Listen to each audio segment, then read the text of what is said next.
Bueno, pues buenas tardes, compañeros. Es un lujo volver a reanudar estos seminarios de la enseñanza freudiana.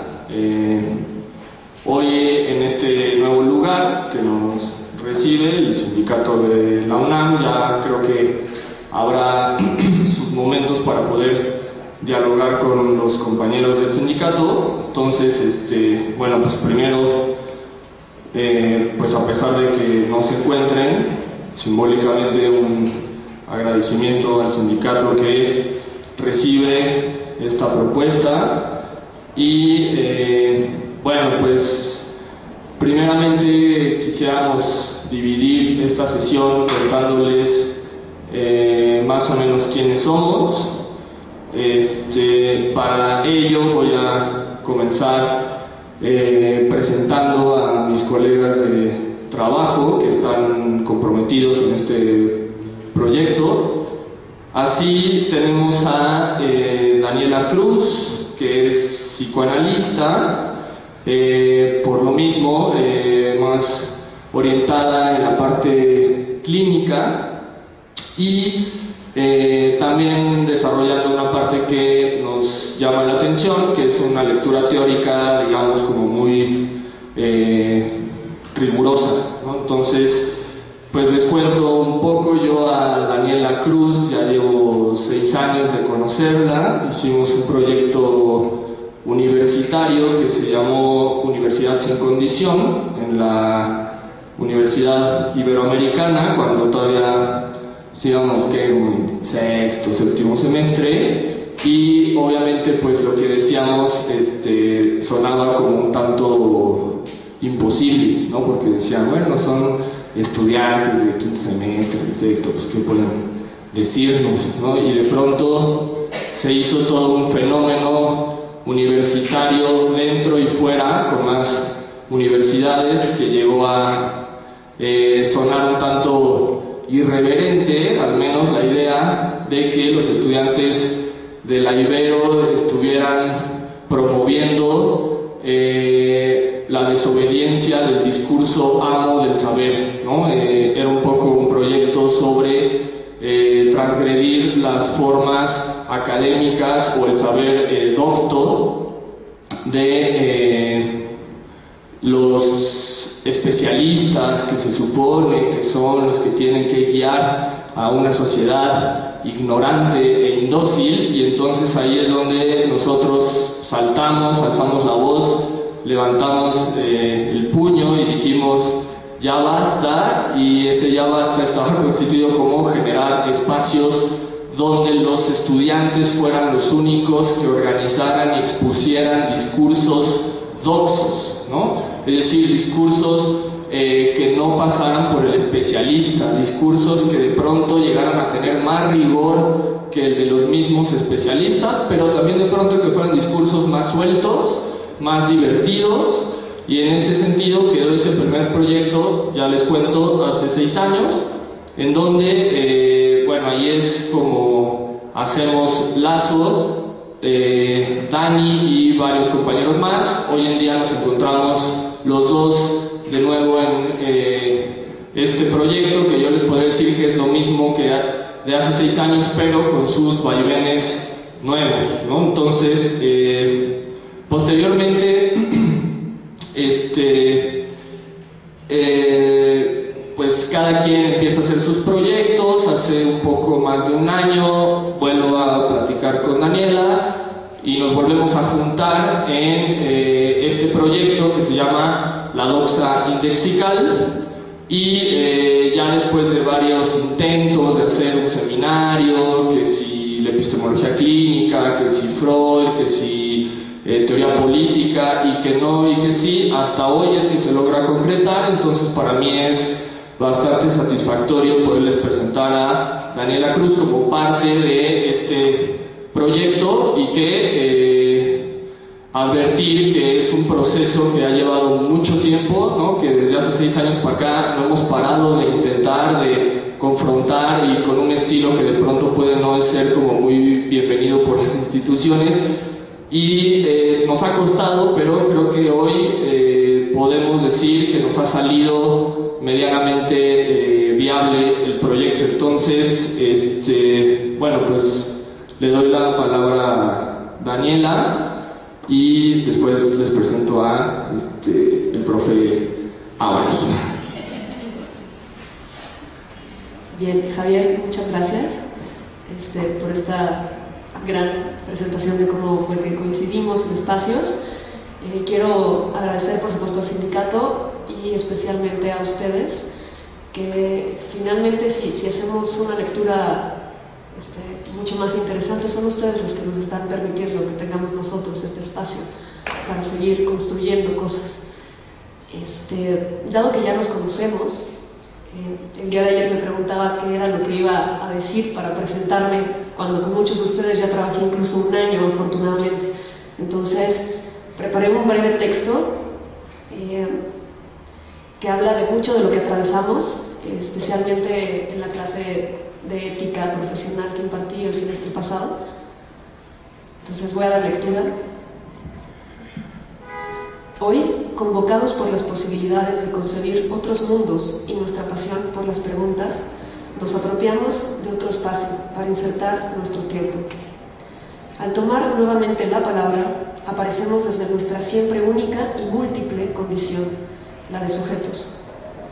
Tomar palabra, acto que, como hemos visto en las clases e instituciones, no sería sin consecuencias, acto que nos implica en discurso, es decir, enlazados desde lo enigmático de nuestras producciones. Durante estas 5 sesiones seguiremos una ruta que apostará por dar cuenta de la producción freudiana, asunto que no es sino una invitación a soltar las andaderas del mundo y adentrarnos en aquello que con la cualidad de otro nos habita. 5 sesiones en las que incesantemente nos apostaremos por el sujeto del inconsciente, para en sus grietas y discontinuidades hallar la posibilidad de procesos de verdad anclados a la potencia y la singularidad del deseo. Como menciona Freud en el prólogo que hoy abordaremos, no sacrificaremos nada para dar la apariencia de un trabajo sencillo, completo o acabado. Ahí el norte de nuestra brújula, en la posibilidad de preservarnos en la irrupción, para desde nuestra singularidad tomar palabra y producirnos en la franqueza del desamparo que implica el concebir una posición subjetiva incondicionada por el mundo de las opiniones, del sacrificio erotizado y de la inmanencia de la culpa. Concibo este acto como el movimiento necesario para extirparnos de la identificación con lo ilusorio y así erguirnos hacia el objeto causa, materia prima de nuestra singularidad. Como muestra de ese movimiento, no solo tenemos la insistencia de la escritura freudiana, ahora en 1932, sino también nuestra perseverancia en el estudio, en la escucha infinita y en el intercambio que se apuesta en este interminable esfuerzo por reinventar la psicoanálisis y atravesarnos por ella. Venos pues hoy aquí, en este camino. Les agradezco que estén aquí. Bueno, y la otra parte de este proyecto de la doxa lexical es el profesor Eligio Ábalos. Él es filósofo, y cuando digo filósofo me cuesta porque yo conozco a filósofos con la palma de mi mano, y él es uno de ellos. Cuando digo filósofo es una persona formada con la capacidad de poder hablar de filosofía, no nada más de como combinar palabras bonitas, ¿no? Sino, es decir, un filósofo es capaz de hablarte de ontología, de metafísica, de filosofía de la tecnología, de filosofía de la ciencia, epistemología, y en esta última rama de la filosofía y curiosamente de la ciencia, en este punto de encuentro es en donde yo conecto con el profesor Ábalos, y desde hace 2 años más o menos es que nos juntamos para intentar, digamos, entablar un proyecto que lograra devolver una suerte de deseo que habíamos detectado en ustedes, en nuestras experiencias cotidianas en la docencia, sobre cosas como los tiempos de las clases, ¿no? Que de pronto las clases eran muy cortas y no alcanzaban a despejarse o a trabajarse como todas las dudas o las inquietudes que surgían. Además que no se hablaban de los temas, digamos, como más complejos o más interesantes o un tema que ya estaba ahí pero de una forma más amplia, o las bibliografías de pronto pues eran muy cortas, por más que uno metiera libros y libros por semestre pues no daba como lo suficiente, y entonces nos juntamos un poco para intentar crear espacios tipo diplomados, tipo seminarios, tipo cursos que pudieran lograr dar esa contención o esa amplitud hacia las necesidades que tanto nosotros como ustedes estaban requiriendo. Es decir, espacios más allá de lo que una currícula institucional o universitaria te puede restringir, y entonces estos espacios pues sí se han caracterizado tanto por temas novedosos, innovación epistémica y crear discusiones un tanto informales y no por eso sin rigor, es decir, informal en el sentido de que se puede hablar de cosas, digamos, como mucho más complejas o mucho más prohibidas, si todavía esa palabra en pleno inicio del siglo XXI tiene lugar. Entonces, bueno, es así como surge este encuentro con el profesor Ábalos. Empezamos a hacer un colectivo que le llamamos Giro Epistemológico, ¿no? Hoy en día pues es como una fusión, ¿no? Hemos hecho un seminario sobre rupturas epistemológicas, ¿no? El caso de Freud, Bergson y Husserl, y un diplomado en Michel Foucault como lo previo que podríamos tener ahí. Esto vendría a ser como una continuación, ¿no? Si bien en esta ocasión, en este seminario, el profesor va a estar como invitado especial, en realidad en la mayoría o en todos los proyectos pues también es parte como fundamental, ¿no? Entonces le doy la palabra y obviamente reitero la frase que se escuchaba en las marchas del semestre pasado de es un honor estar con Ábalos. Bueno, pues muchas gracias, Javier, por la presentación. No tendría por ese lado ya más que agregar, sino por el contrario, dar las gracias a todos ustedes por acompañarnos hoy en este nuevo viaje, que esperamos continuarlo y obviamente que ustedes también lo continúen con nosotros.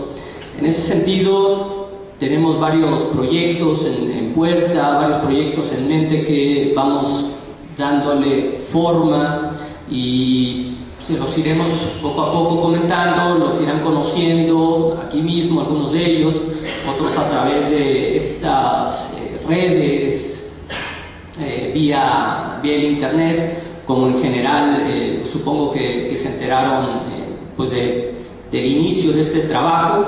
Entonces, como bien decía Javier, ese encuentro que tuvimos, esas coincidencias que tuvimos con respecto a tratar de ir más lejos de lo que inicialmente en el aula podíamos trabajar, podíamos abordar, tanto de autores, temáticas, que por cuestiones de tiempo, de programa, suelen apenas o comentarse de forma muy superficial o incluso dejarse de lado por ciertas posturas muy actuales que tienden a menospreciar autores, como en el caso particular del propio Freud, en tanto que se van imponiendo ciertas modas también epistémicas que suelo denominar de autoritarismo metodológico. Entonces, la idea del propio de abrir espacios es encontrar formas y medios para poder trabajar aspectos, temáticas que, repito, no suelen ser trabajadas o se dejan de lado. Entonces, ese fue uno de los primeros elementos con los cuales nos vimos motivados a aperturar este tipo de espacios, pero también agregaría, la apertura de estos espacios tiene la intención de generar una reflexión y un trabajo que permita entender un poco, vislumbrar, comprender parte finalmente de nuestra propia situación, de nuestro propio momento. No se trata solo de leer autores, digamos, como para tratar de recordar un poco lo que ha sido la historia de las ideas o la historia de la ciencia o cosas semejantes, sino tiene un referente con nuestra situación y con nuestro momento, pues se vuelve un poco, en el mejor de los casos, interesante, pero le faltaría ese efecto sobre su forma de pensar y sobre su forma de actuar. De ahí que, entonces, repito, este tipo de espacios busca, desde mi punto de vista, cubrir esos dos elementos: cierto olvido académico, pero también dar cuenta de el uso crítico que podemos tener de estos autores. Entonces, bueno, esos elementos se irán combinando en el trabajo que hoy iniciamos y que, repito, buscamos continuar con algunos proyectos que en su momento los iremos comentando.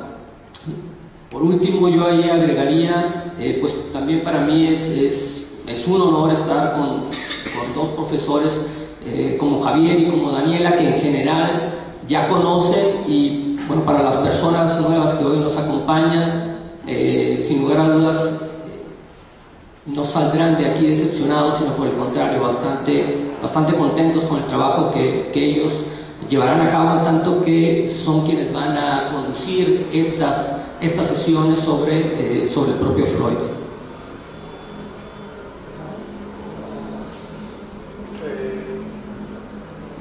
Bueno, pues en esta siguiente en esta siguiente parte de la sesión, vamos a explicar brevemente, de una forma creo que precisa, clara, etcétera, pero breve, qué es la doxa indexical, ¿no? Podríamos hacer una referencia aquí que el profesor Ábalos, con su formación en filosofía antigua griega, nos explicara en la polis griega qué se entendía por la doxa, ¿no?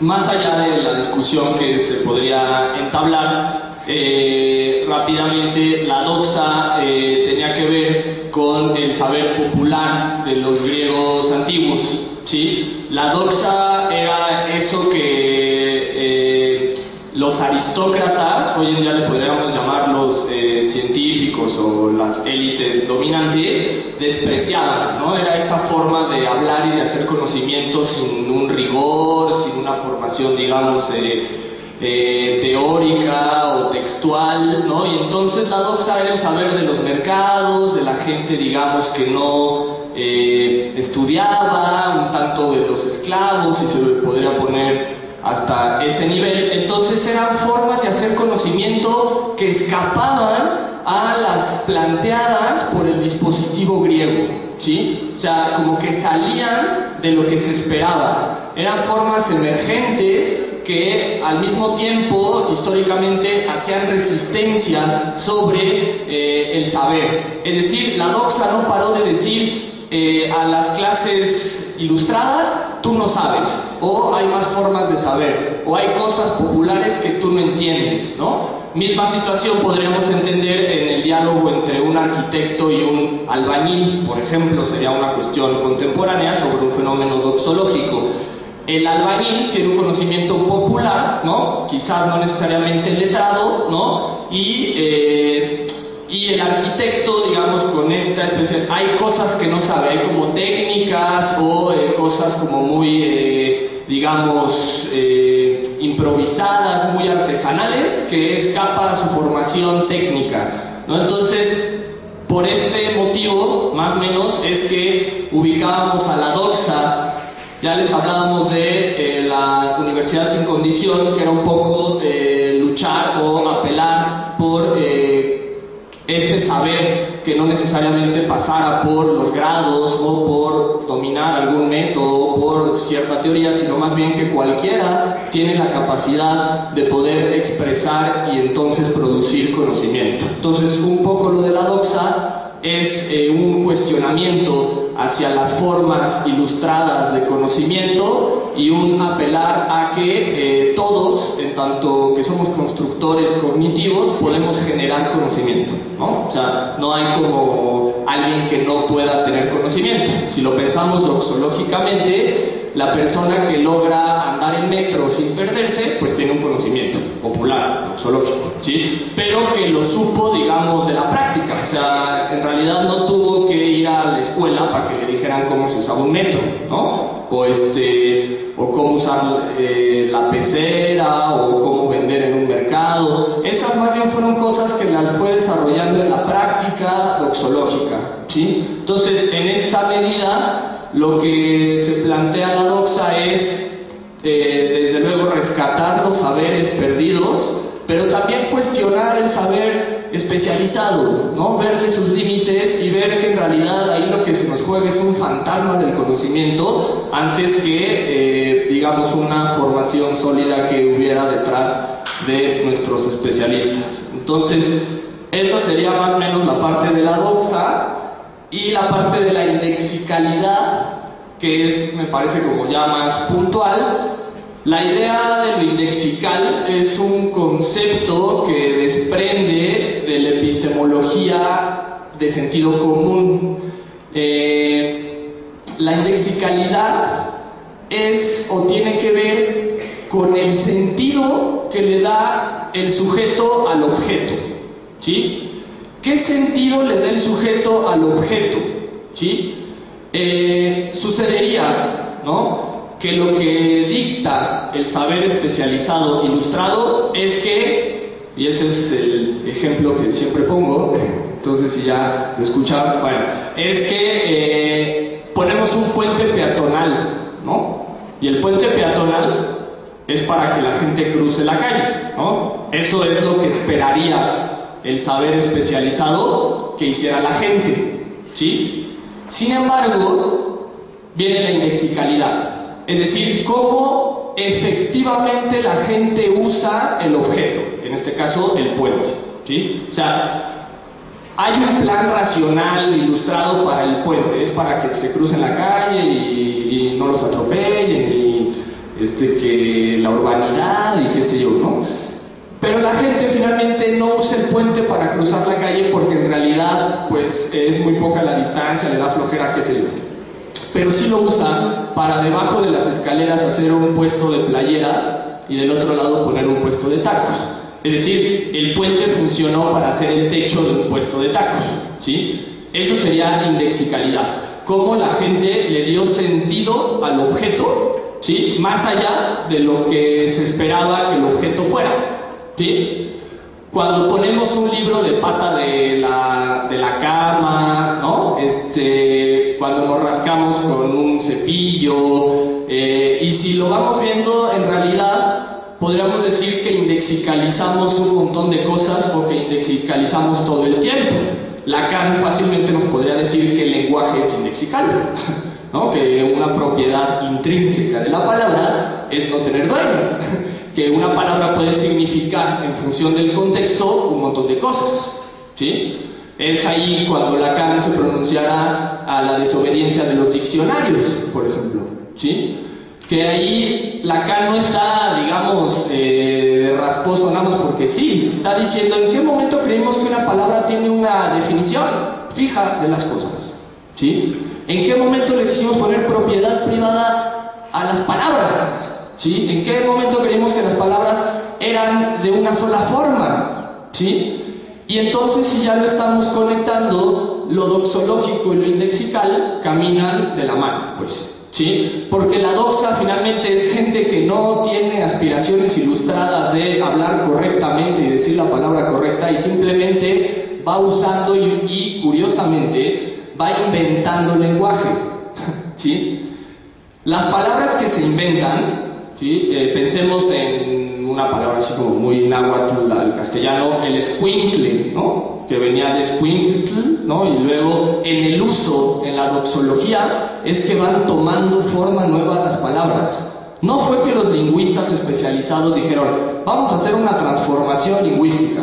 De Escuincle ahora inauguramos a partir del día de hoy, que es Escuincle, y a partir de mañana todos tienen, sino más bien fue en el uso cotidiano de la gente, que la palabra fue mutando, y ya luego los lingüistas tuvieron que registrar y tener que hasta incorporarlo a la Real Academia de Lenguaje, ¿no? Pero de entrada no fue que se lo propusieron, es más, ni se enteraron hasta 20 años después de que le estaban usando en todos los barrios. Ya fue que como que les llegó por ahí el chisme, ¿no? El tuitazo. Entonces ya dicen, bueno, pues vamos a registrarlo porque pues ya todos lo usan, ¿no? Entonces, en realidad, ¿sí? Podríamos decir que hoy en día, al igual que en la vieja Grecia, como la mayoría de la gente no va a las escuelas, podríamos decir que la doxa es lo que sostiene la producción de conocimiento. ¿Sí? La doxa es lo que va reinventando el lenguaje, y si reinventa el lenguaje podríamos decir que anda reinventando todas las cosas, ¿no? Quien pueda sospechar o quien haya estado en estudios de mercado, de marketing, pues sabrá que el marketing ha comprendido como pocos saberes que hay que ir a lo que la doxa sabe para desde ahí hacer la publicidad. No saco la publicidad desde lo que yo creo que la gente, sino voy a la doxa, la vigilo, ¿no? Vía mis etnografías o qué sé yo, y extraigo un conocimiento, ¿no? Para luego volverlo publicidad. Entonces, en ese sentido, pues, ¿no? Entonces, bueno, ese es más o menos como los conceptos que van encaminando nuestras propuestas o nuestro proyecto epistemológico.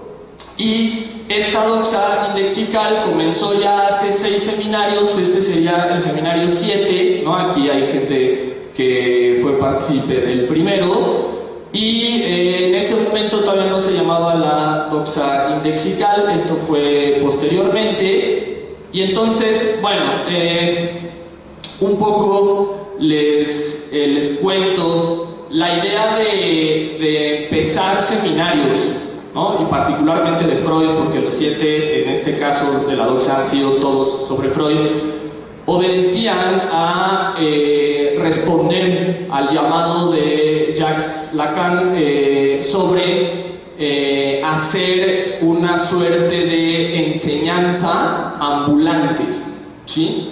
Una idea de no centrar en un solo lugar y para siempre una escuela, sino más bien que se esté moviendo todo el tiempo, que no tenga dueño, que no se sepa en dónde está, que puede estar en cualquier parte, que se vuelva sin planeación, ¿no? Entonces, en este sentido, comenzamos o, repito, escuchamos esa resonancia lacaniana y nos suscribimos a la idea de hacer seminarios de Freud, pero justamente como Lacan lo propone, ¿sí? Hacer de Freud algo diferente, ¿sí? No era enseñar Freud como ver los textos clásicos o decir los fundamentos claves o querer como formar una línea freudiana que ya estaba o una cosa así, sino más bien apelar por innovar con Freud, ¿sí? Y entonces, curiosamente, sin saberlo todavía, pero es como decimos que en Freud se puede ver un nivel epistemológico, ¿sí? Y que cuando decimos epistemología freudiana estamos diciendo que son los cimientos, ¿sí? De la enseñanza freudiana, ¿sí? Un tanto de las primeras ideas que teníamos era sacar a Freud de la clínica, ¿no? Que era como el vicio recurrente, ¿no? Pensar o asociar a Freud con lo clínico. Y un poco epistemológicamente es poder ver a Freud más allá, o la clínica más profunda, o más allá de la misma clínica, ¿no? Entonces, en este descenso epistemológico es que nos propusimos intentar sacar nuevos niveles, ¿sí? Del pensamiento freudiano que nos dieran para innovar, ¿sí? No solo en las ciencias que ya están, sino inclusive poder crear nuevas ciencias o empezar a vincular psicoanálisis con arte, psicoanálisis con filosofía, psicoanálisis con saber popular, psicoanálisis con religión, sacarlo más allá de la propia ciencia, pues, ¿sí? Entonces estábamos interpretando que la función epistemológica pasa por ir más allá de la ciencia. Si bien los epistemólogos surgen de la ciencia, hay un momento, un desarrollo histórico que nos parece que superan a la propia ciencia, y sería más o menos el nivel en el que nos encontraríamos y en el que construiríamos conocimiento, ya en un límite frontera con la ciencia, si bien todavía en diálogo con ella, pero también viéndole ya todos sus boquetes que, a reserva de lo que podamos discutir, de pronto parecen insalvables. Entonces, más bien es ir planeando cuando el barco de la ciencia se hunda, ¿no? Poder prosperar, ¿sí? Con otras nuevas formas de saber. Y ahí me parece que Freud siempre fue muy puntual. Freud siempre tuvo esa visión de que el psicoanálisis en una de esas pudiera rebasar la ciencia, ¿no? No más o menos uno de los pasajes de Lacan, de Freud a Lacan, es la idea de que en Freud todavía hay un espíritu de hacer del psicoanálisis ciencia, y en Lacan ya hay un goce de que el psicoanálisis no sea ciencia, ¿no? Si Freud todavía quería, ¿no?, que la comunidad científica incluyera el psicoanálisis y lo considerara como válido, empírico, comprobable y todos estos vicios que ya parecen superados, Lacan ya goza de la posición de ventaja que tiene el psicoanálisis. Entonces, en este sentido, podríamos decir o suscribir la idea que Michel Foucault le diagnostica epistemológicamente al psicoanálisis. Foucault va a decir que el psicoanálisis no es una ciencia. Foucault dirá, el psicoanálisis es un anverso de la ciencia, ¿sí? Y como lo diseña Foucault, el psicoanálisis es una contraciencia, ¿sí? Está en el reverso, está en la contradicción de la ciencia. Foucault tendrá un momento, creo que muy puntual, quizás yo lo parafraseo porque fue hace mucho tiempo que lo revisé, pero Foucault decía algo así. Yo me acuerdo que cuando lo leí fue esto de que crees que te cayó un 20 ahí impresionante, pero pues más bien es todo un previo que ya traes. Pero bueno, Foucault decía una cosa así como mientras la ciencia se preocupa por el conocimiento, el psicoanálisis se preocupa por el desconocimiento, ¿sí? Un poco. Lo que la ciencia busca es la certeza, darte acumulación, ¿no? Darte una identidad, saber qué es lo que sabes, ¿no? Tener certezas de las cosas. El psicoanálisis viene a decirte todo eso que no sabes. Y no solo hacerte ver lo que no sabes, sino tus certezas, ver que no eran tan certezas, que estaban sostenidas sobre una base siniestra, que en realidad es como muy poco segura, ¿no? Entonces, por eso ahí Foucault va coqueteando. Lacan es el que como que le da sus clases, ¿no? Finalmente al buen Foucault, sobre la posición que el psicoanálisis hoy en día juega en nuestras sociedades. El psicoanálisis se vuelve, curiosamente, lo que le reprochaban a Freud, hoy es su ventaja, pues, ¿sí? Que Freud finalmente siempre, insisto, quiso hacer del psicoanálisis una ciencia, pero ya Freud por ciencia estaba comprendiendo otra cosa que en su momento no le seguía. Y ya Lacan ya no se desgasta en la idea de decir que el psicoanálisis es una ciencia, o sea, ya juega con la idea de que el psicoanálisis en realidad se desvió hacia nuevos objetivos, hacia nuevos planteamientos, ¿sí? Dirá, por ejemplo, Lacan que lo de Freud es un pensamiento en movimiento, es decir, un poco, ¿por qué ustedes creen que Lacan, entre otras intenciones ahí fuertes, escribía tan oscuro? Y dejemos dicha oscuridad del escribir. ¿Por qué Lacan hablaba tan oscuro? ¿No? O sea, ¿por qué un discurso lacaniano va como cuántico? Va como en saltos, como que no quiere la sintaxis ni, digamos, la lingüística clásica, la detesta, entre otras intenciones que hay detrás ahí políticas, ¿no? Lo de Lacan, curiosamente, es, según Jean Alouche, es que no quería dejar claro ningún concepto, ¿sí? Lo de Lacan era no hacer una definición de los conceptos de Freud.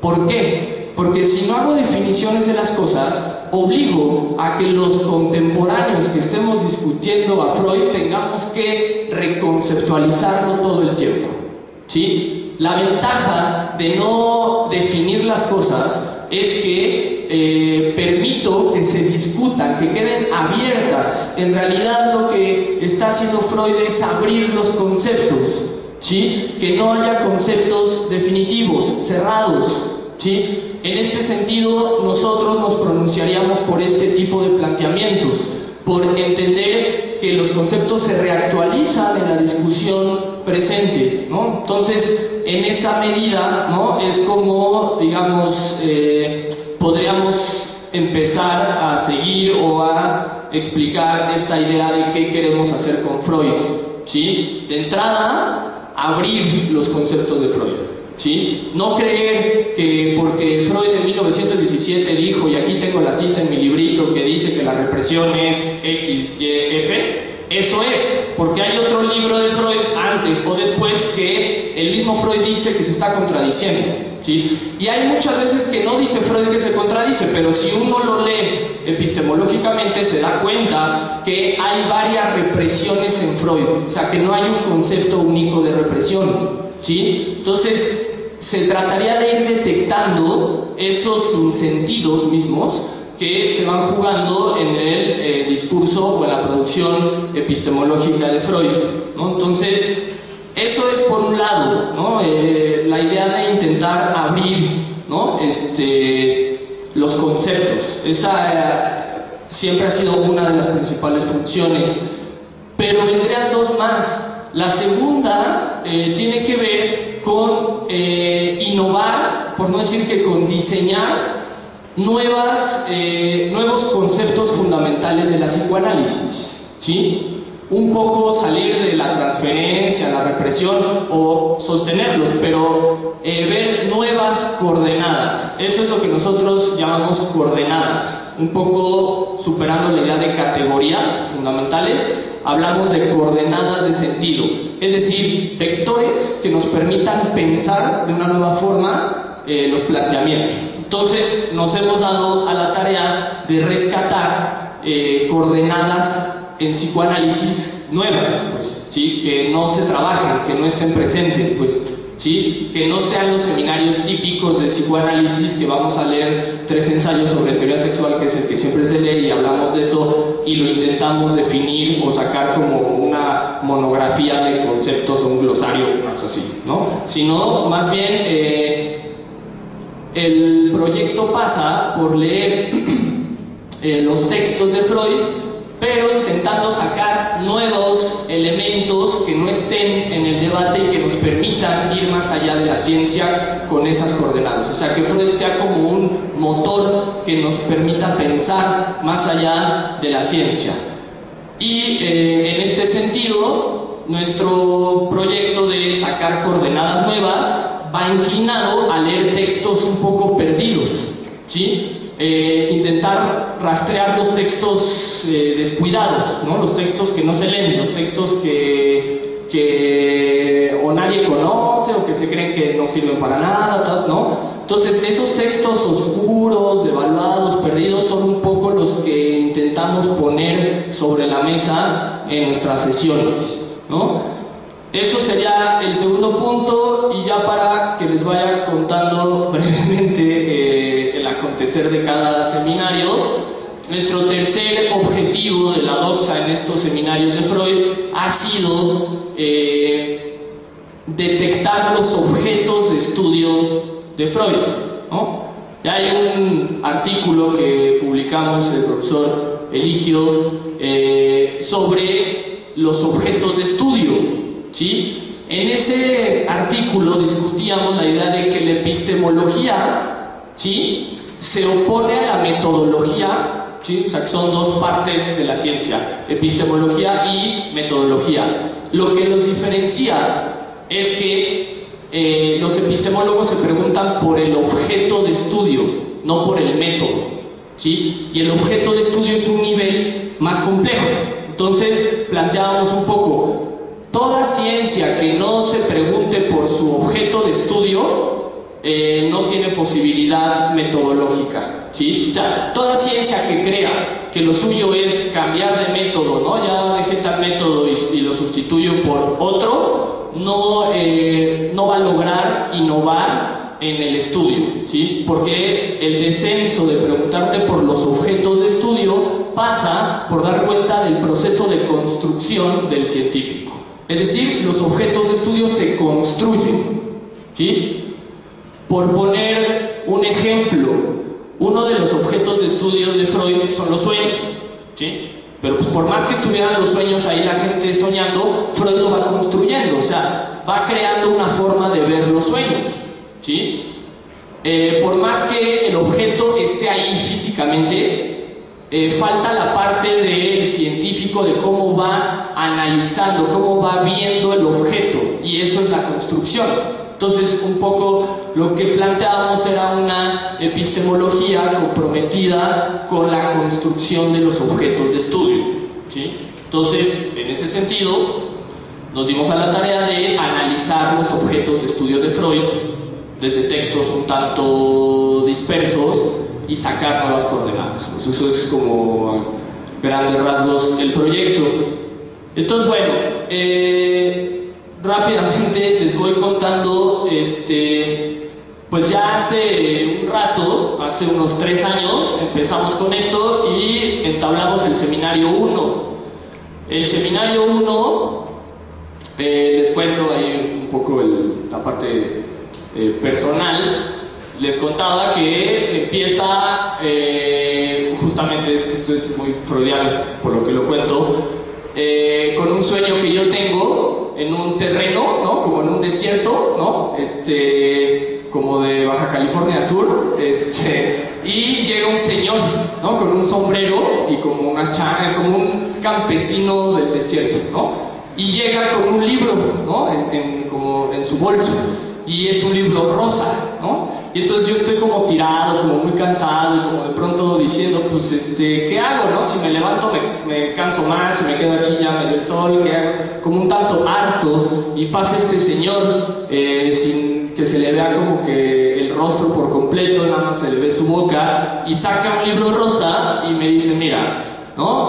Si ves para allá, hay 2 caminos, y de pronto yo volteaba y se veían 2 caminos muy claros, ¿no? Entonces decía, órale, pues qué curioso que estuve aquí tanto tiempo tirado y no había volteado a mi izquierda y había visto estos 2 caminos. Entonces, el señor dice, bien, bueno, allá hay 2 caminos, ¿no? Ten este libro, ¿no? Y tienes que tomar el camino correcto, ¿sí? En cuanto tomes el camino correcto con este libro, vas a comenzar lo tuyo, qué sé yo, ¿no? Y entonces, bueno, sueño eso.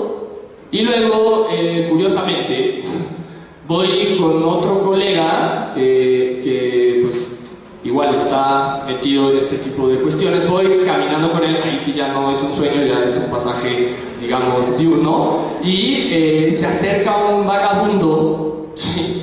Y saca de su bolsa un libro rosa, ¿no? Y me lo regala. Sí, o sea, entre gente, viene el tipo, llega, y yo digo, pues bueno, yo defiendo los desviados sociales, pues no me va a dar frío en este momento, entonces como que aguanto ahí, me llega, me topa y me dice, tú, y yo así, ¿qué onda? ¿No?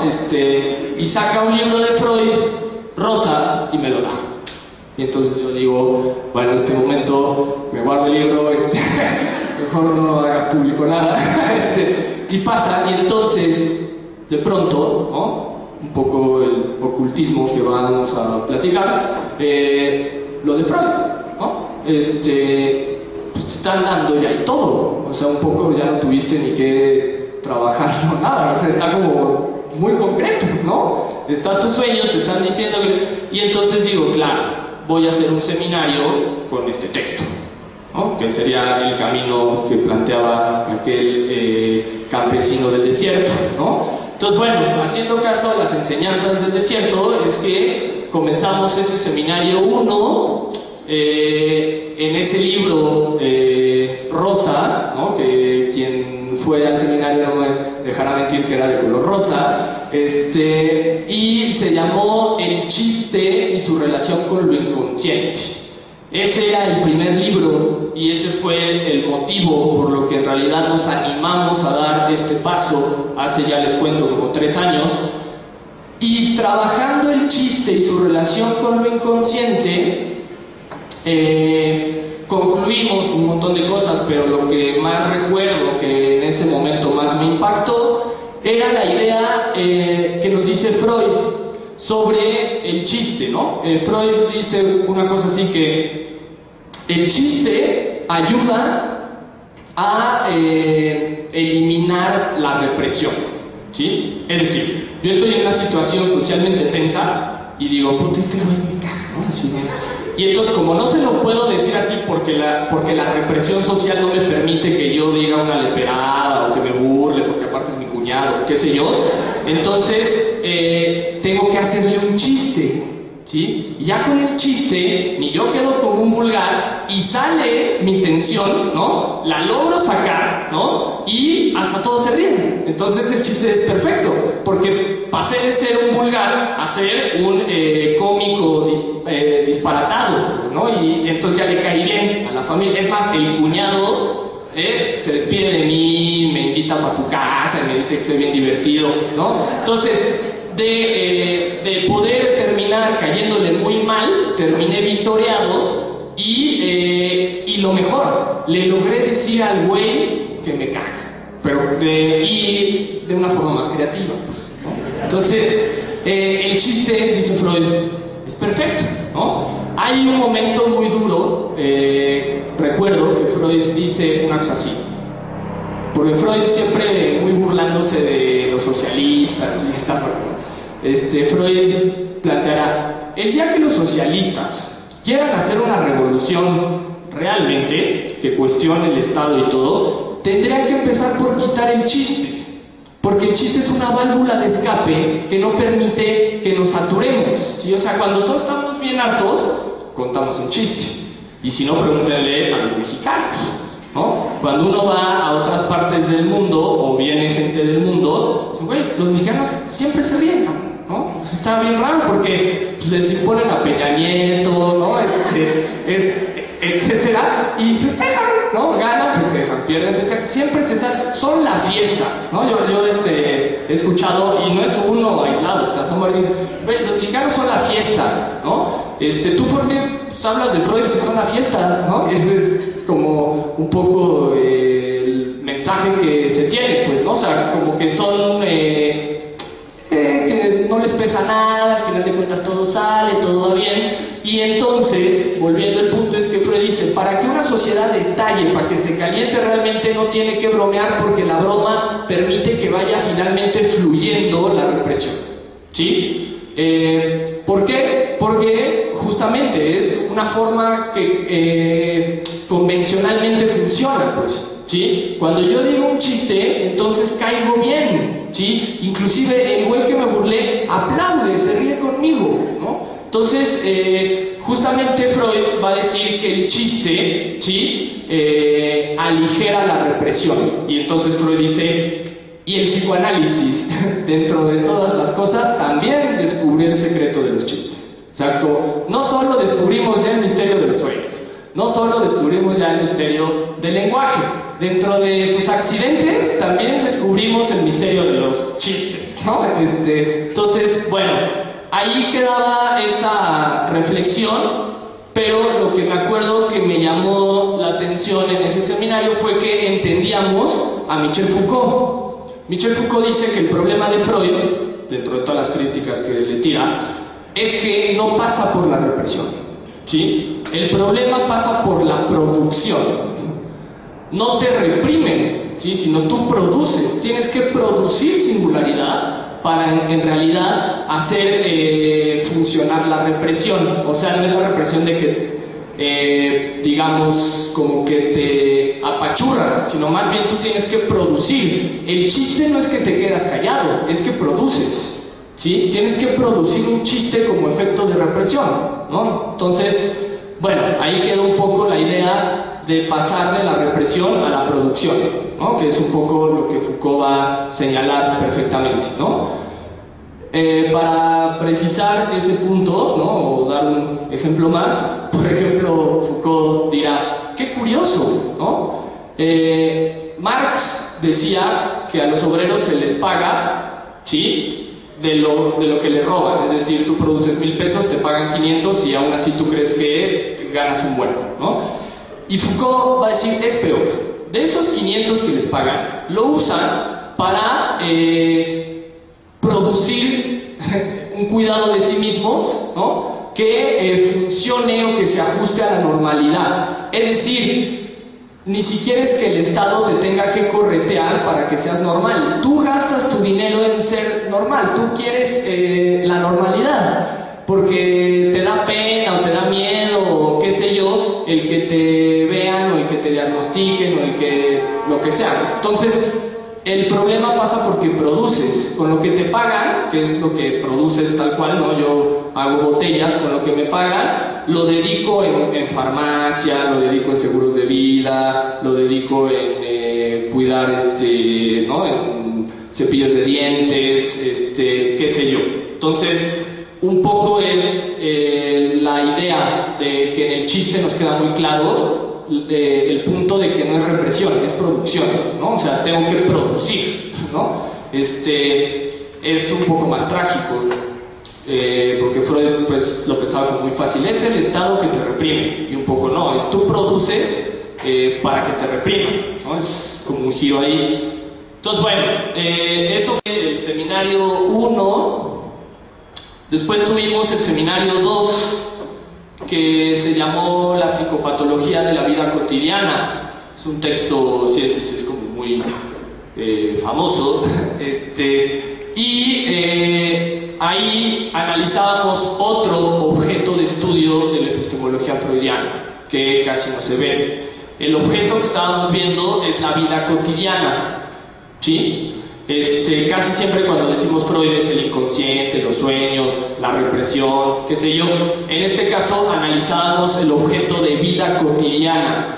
¿Y qué es lo que queríamos para nuestros fines? Dos cosas. Primero, decir que justamente en este libro Freud está diciendo que el inconsciente está en la vida cotidiana, ¿sí? ¿Qué es lo que nos está diciendo Freud? Que el psicoanálisis no es de enfermos mentales, sino de cualquier sujeto en la vida cotidiana, ¿sí? Es decir, los efectos del inconsciente los padecemos todos. Y ahí Freud va a ser muy duro diciendo que todos los padecemos porque en realidad la neurosis no es una patología individual. La neurosis es una condición de la modernidad, ¿sí? O sea, el neurótico no es mi tío, quizás mi tío sí ya se le fue como, ya es muy claro, bueno, pero en realidad cualquiera que obedece a la moral, por más mínima que sea, tiene una dosis de neurosis, ¿sí? La neurosis es sacrificar tu deseo, ¿sí?, para reprimirlo, ¿no?, o producir algo que se ajuste a lo que la mayoría, o tus padres, o el Estado espera de ti, ¿sí? Entonces, ser neurótico es una condición de estar en la modernidad, no es una patología del manual, ¿sí? O sea, quizás hay casos más claros, pero en realidad lo que está diciendo Freud es que todos somos neuróticos en la vida cotidiana, ¿sí? Y ahí justamente reflexionábamos sobre el título, psicopatología, porque si ya lo vemos en la vida cotidiana, entonces podríamos decir o que todos estamos enfermos, ¿no?, que es como la más terapéutica, o lo contrario, que también Freud nos está diciendo que en realidad no hay enfermos mentales, sino que en tanto que todos estamos insertos en este dispositivo moderno, o que estábamos insertos, pues la psicopatología no era cuestión de unos cuantos, pues, ¿sí? Era una condición existencial, ¿sí? Entonces, bueno, un poco lo que se concluía ahí era que Freud nos estaba diciendo que estábamos jodidísimos, ¿no?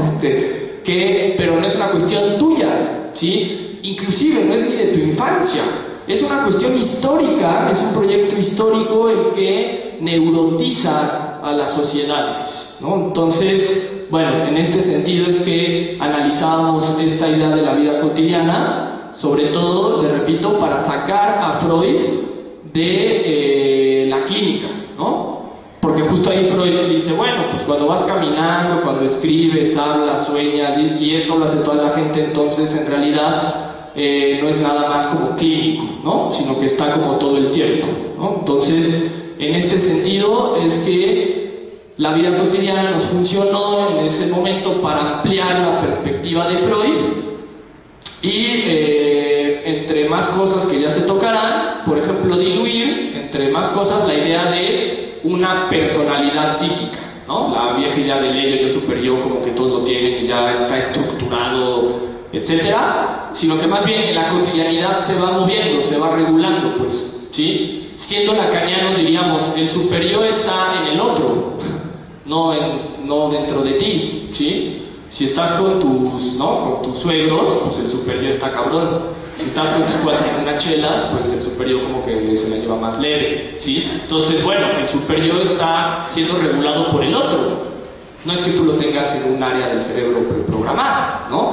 Sino más bien en función de la vida cotidiana, de la interacción, es que estos estadios psíquicos se van regulando, pues. No es que estén ahí fijos o estructurados desde la infancia o cosas así. O sea, bueno. Luego hicimos el eterno seminario 3, que fue sobre la interpretación de los sueños, ¿no? La obra maestra de Freud. Y bueno, sí, fue un seminario muy largo, en donde salieron muchísimas cosas, varias van a salir en este seminario o se van a ver actualizadas, pero recuerdo rápidamente que lo que veíamos sobre los sueños, que nos fascinó a todos, como la humildad o el valor de Freud, fue decirnos como, y el sueño no tiene interpretaciones únicas, ¿no? O sea, no hay una interpretación única o correcta del sueño, ¿sí? Y Freud lo va desplegando y después va a decir, bueno, si no hay interpretación única de los sueños, luego entonces no hay interpretación única de las cosas en general, pues. ¿Sí? O sea, si tú lees un libro y al otro mes lo lees, le ves más cosas. Si tú haces un texto, un ensayo, y luego lo ves y le metes más cosas o le ves más cosas.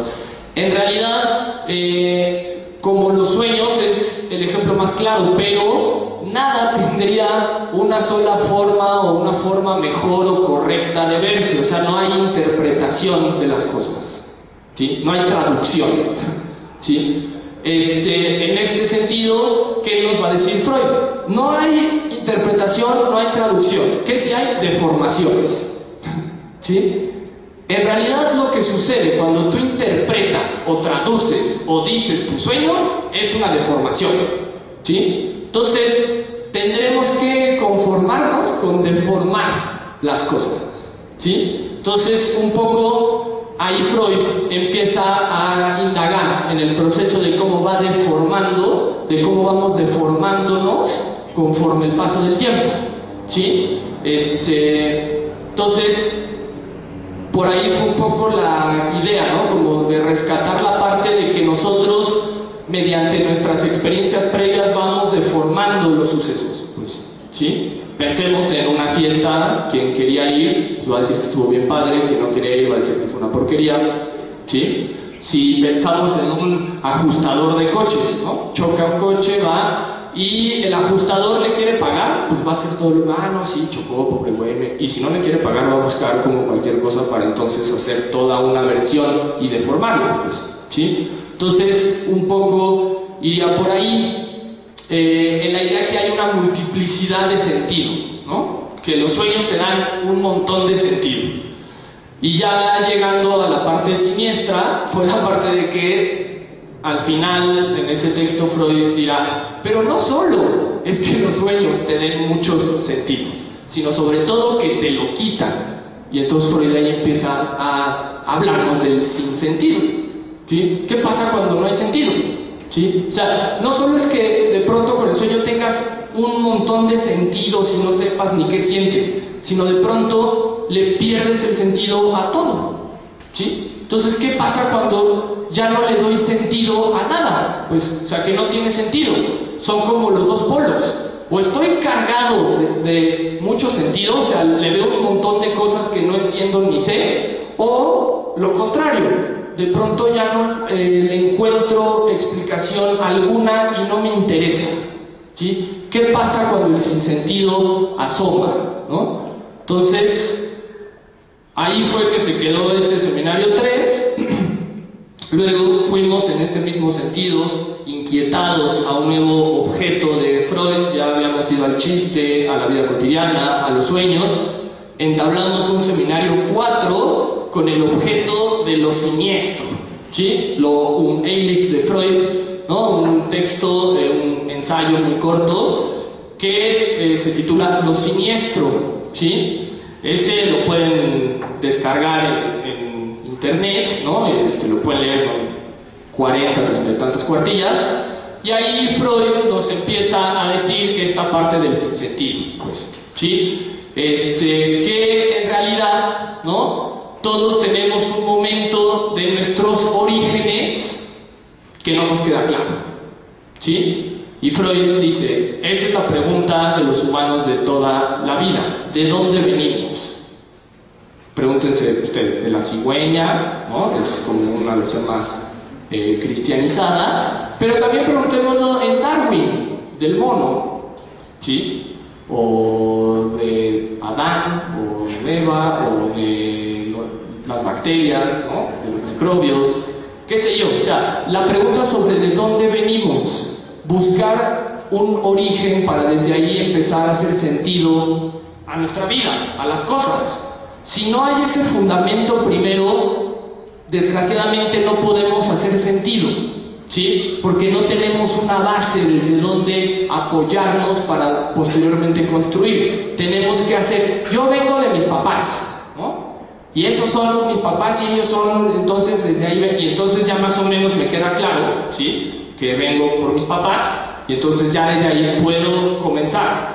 O diciendo que mis papás son unos hijos de y que por eso yo los voy, o que mis papás fueron tan chidos que por eso yo soy tan, ¿sí? Pero el punto, ya sea un padre bueno, malo, deformado, ¿no? Pero el punto es tener una certeza de dónde vengo, ¿sí? De quién soy, ¿sí? Y un poco lo que mencionábamos ahí era que Freud empieza a cuestionar esta idea de lo siniestro, de que no hay orígenes claros de nada, con la idea de la bisexualidad, ¿sí? Nacemos polisexuales, no bisexuales, porque eso es como ya más refinada. Polisexuales, ¿sí? Es decir, un niño se puede frotar con el sillón y siente rico y ya. O sea, no se cuestiona de que, tiene que ser un ser humano vivo, que... No, o sea, por él fuera, el objeto inanimado le basta, pues, ¿no? Entonces somos polisexuales, ¿sí? Y ahí se conecta con lo siniestro, porque casi siempre uno dice, yo soy machín, ¿no? A mí me gustan las mujeres, ¿no? O sea, ese es de mis certezas, ¿no? Y entonces Freud dice, ¿y qué tal que no solo te gustan las mujeres, sino en realidad tú podrías descargar con lo que fuera y no te importaría, ¿no? Entonces allá viene, no, pues, ¿qué pasó si yo no soy pedófilo, si yo no tengo trastornos cerebrales, ¿no? Y viene toda una defensa neurótica, llamada ciencia, para seguir sosteniendo la idea de que sí hay certezas, pues, ¿no? Entonces, en este sentido es como podríamos rescatar esta parte siniestra, ¿sí? Ahí donde los fundamentos de las cosas se hacen nebulosos, se hacen oscuros, ¿sí? Donde se le ve el límite. Un poco estos ejemplos siniestros, ¿no? Es como ver unas fotos, ¿no? De la familia y, por ejemplo, descubrir que papá tenía otra familia antes que la mía, ¿no? Y entonces viene toda esa certeza, no, pero mi papá era solo para mí, entonces todo lo que... Entonces ahí se ve en esa foto que los orígenes de mí, que era mi papá, que solo estaba con mi familia, son falsos, ¿sí? Y entonces viene todo un desplome del sujeto, ¿sí? Toda una parte siniestra, que es lo que Freud va a detectar que pasa en muchos sueños o en muchas sesiones al diván, pues, ¿no? Que vía el psicoanálisis, el desconocimiento, que es un poco lo que platicamos de Foucault de la contraciencia, que se va desconociendo el sujeto, pues, ¿sí? Va viendo que esos fundamentos no son ni tan ciertos o tal cual, son falsos, pues, ¿sí? Entonces puede conectar o se da cuenta, por decir, que todos los días que si este es un caso como muy... el güey siempre se creyó la de mi mamá trabaja un montón, ¿no? Y trabaja, qué sé yo, de secretaria de un político, tal, y descubre que era prostituta, ¿sí? Y que tenía lana y les iba muy bien, sí, pero no era porque trabajara con el político, era porque se prostituía en un table dance, con unas rumanas, Entonces, bueno, el punto ahí, esas certezas se caen, ¿sí? Y justamente en esos fundamentos, justamente es por lo que dice Freud, por eso la comunidad médica de hace 100 años y de hoy en día se nos sigue viniendo encima, porque pues obviamente Freud les dijo, naces sexualizado, ¿no? Hipersexualizado, y luego ya viene una represión, producción que te dice que tú eres niño y solo con las niñas, y tú niña y solo con los niños, y todo, o ciertas combinaciones, pues, ¿sí? Que no pasan de quedar patologizadas, estigmatizadas, pero el punto, o sea, es igual que le digamos a Juanito que es pedófilo, es lo mismo, porque ya dice, bueno, soy pedófilo, bien, ¿no? O sea, ya tengo una certeza, está jodidísima, pero al menos sé que soy pedófilo. Oye, tú eres homosexual, heterosexual, tú eres, ¿no?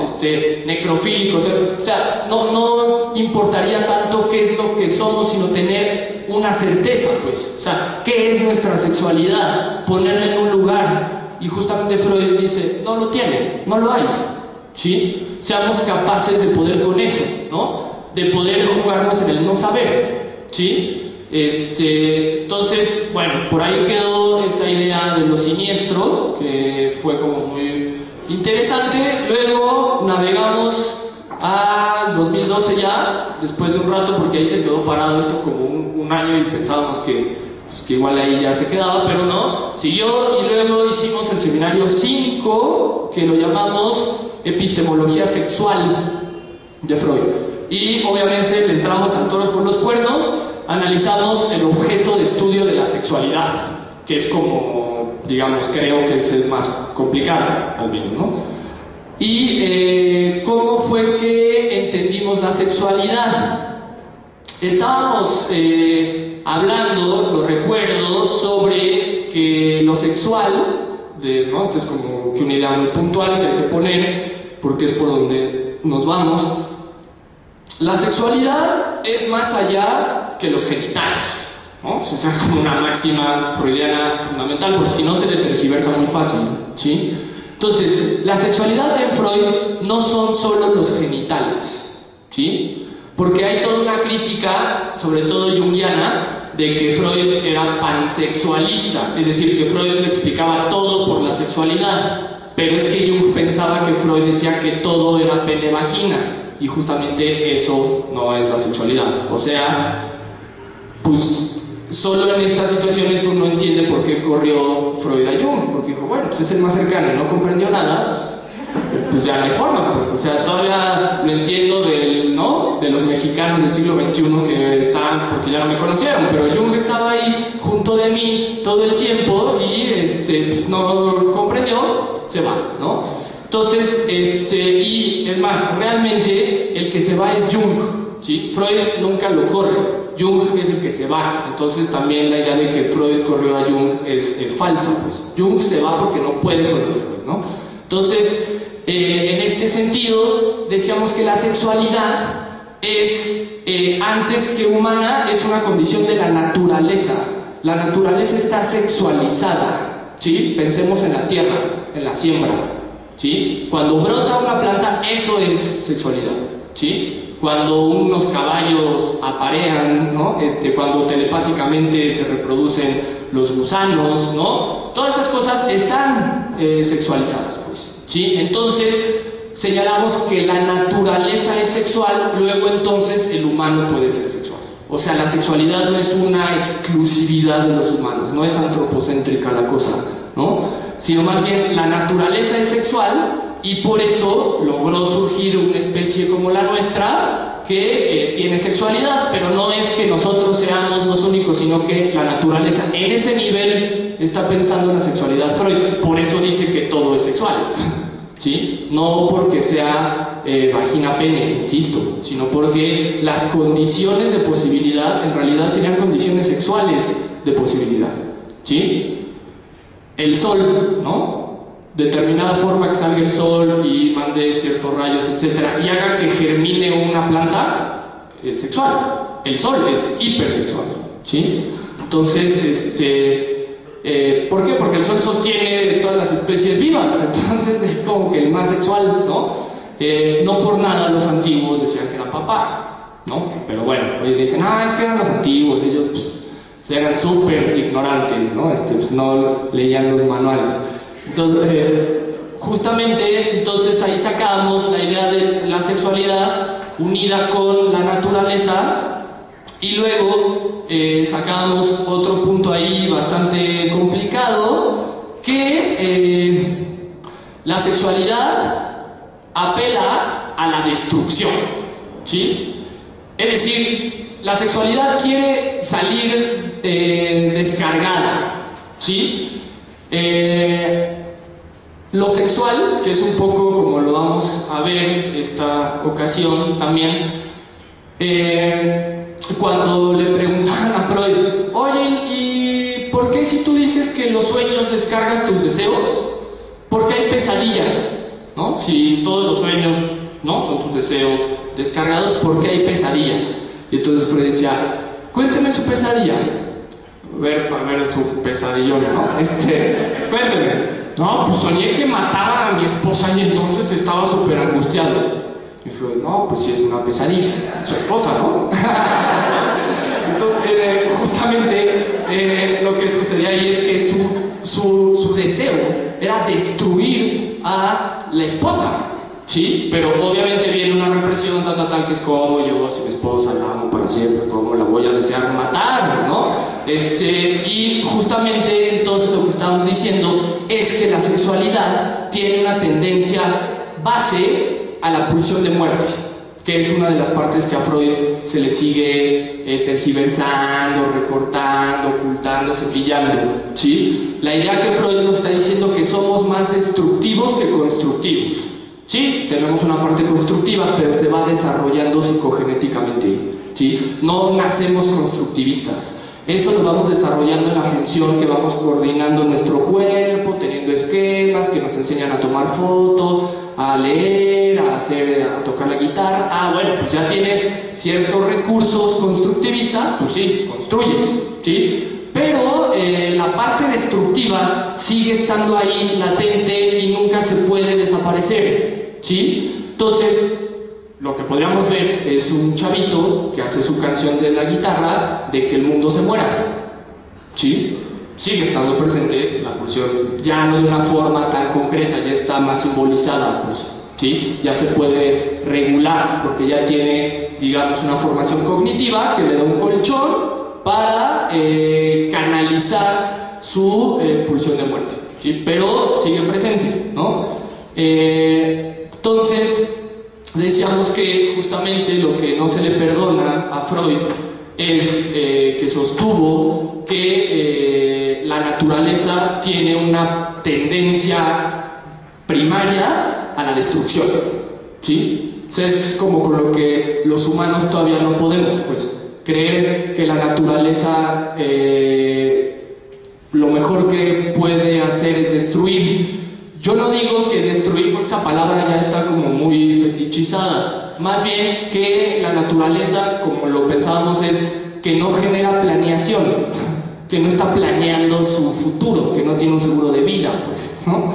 En cambio, los humanos pues estamos en lo contrario, controlándonos de la naturaleza, ¿no? Controlando las variables, comprando seguros, dominándola para que podamos predecirla, teniéndole pavor, ¿no?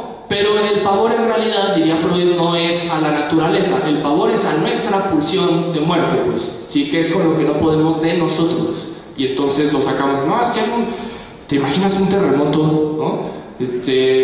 Un poco ahí lo que no dice el sujeto, ¿te imaginas que matara a mis hijos, ¿no? Entonces, pues es mejor decir que el terremoto y entonces por eso y que tal. Entonces, bueno, un poco lo de Freud es empezar a contactar con estas nuevas coordenadas, ¿no? Y por ejemplo, llegábamos a formular, al contrario de Jean Piaget, un destructivismo en Freud, ¿no? Que Freud podría verse claramente un destructivismo, ¿no? Bueno, hasta ahí quedó ese seminario 5 y el reciente, hace unos meses, fue el seminario 6 de la cocaína, que es, bueno, otro pasaje ahí de Freud oscuro, el pasaje más oscuro de la biografía de Freud, ¿sí? Freud era cocaína. Claro, es como, no, bueno, pero no, o sea, toda proporción, o sea, poquito. Solo cuando íbamos a la boda, ¿no? Solo cuando iba a echar el bailón, ¿no? Y entonces medio que nadie sabe qué hacer, y más si estamos en un seminario de psicoanalistas así como moralizados, ¿no? Hablas de la cocaína y no saben, pues, ¿sí? ¿Por qué? Porque la cocaína es el pasaje más oscuro de Freud y en este sentido es el que, digamos, menos se revisa por lo mismo, porque genera un siniestro. ¿Cómo? Freud era cocaína. O sea, si Freud era perfecto, era súper inteligente y tuvo una ética brillante y una formación y a todo eso, ¿no? ¿Cómo que también? Entonces, ver esa parte, digamos, total de Freud cuesta, ¿no? Entonces, antes de descifrarla y ver, indagarla, se reniega, se oculta, ¿no? Es un texto que ni siquiera viene en las obras completas de Amor Rortu, que eso justamente lo que dice es lo que menos dice, que son obras incompletas, ¿no? Porque no solo le falta eso, sino un montón de textos, y aparte es una traducción medicalizada que no permite pensar a Freud como tal. Entonces, en este sentido, indagamos qué pasó con Freud, ¿no? En ese pasaje biográfico de la cocaína, ¿no? Y que en realidad seguíamos con el proyecto de el objeto de estudio de Freud, en este caso, la coca, ¿no? Y bueno, son textos perdidos, en realidad es una obra que viene en anagrama, ¿no? Vienen varios ensayitos del primer Freud y una correspondencia importante con la que sería su futura esposa, Marta Bernays. Y bueno, más que quedarnos con la idea de la cocaína, lo que se deja ver, y lo platicamos, es un Freud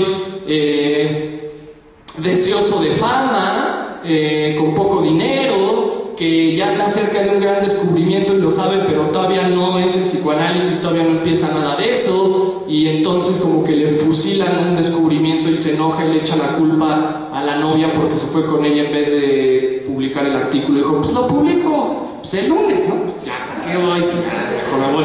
Y el lunes, madre, estaba publicado por otro güey, ¿no? Y entonces dices, pues la morra siempre me quita el tiempo, ¿no? No entiende, y entonces pone su carta ahí, ay, tú, tal. Entonces, un poco lo que íbamos viendo era llegar a este Freud humano, ¿no? Desterrar la idea de un Freud perfecto, de un Freud que no es un sujeto histórico, y justamente historizar la biografía de Freud para entender su producción, no para hacer chisme cualquiera o chisme barato, ¿no? Sino más bien para desde su biografía comprender al autor. Teníamos, recuerdo una frase de nuevo de Michel Foucault que dice algo así: podrán leer mi obra como mi biografía. Es decir, mi obra teórica va ligada a mis necesidades biográficas. No puedo separar como mis intereses teóricos de los intereses personales, van ligados, pues, ¿sí? Entonces, en este sentido fuimos viendo ese proceso de construcción de Freud, ¿no? Y ya para entrar a la cocaína, pues ahí Freud, digamos, letal, ¿no? Freud, como buen científico, analiza la cocaína desde su génesis y entonces dice, la cocaína en realidad proviene de la planta de la coca y la planta de la coca proviene de los Andes sudamericanos, ¿sí?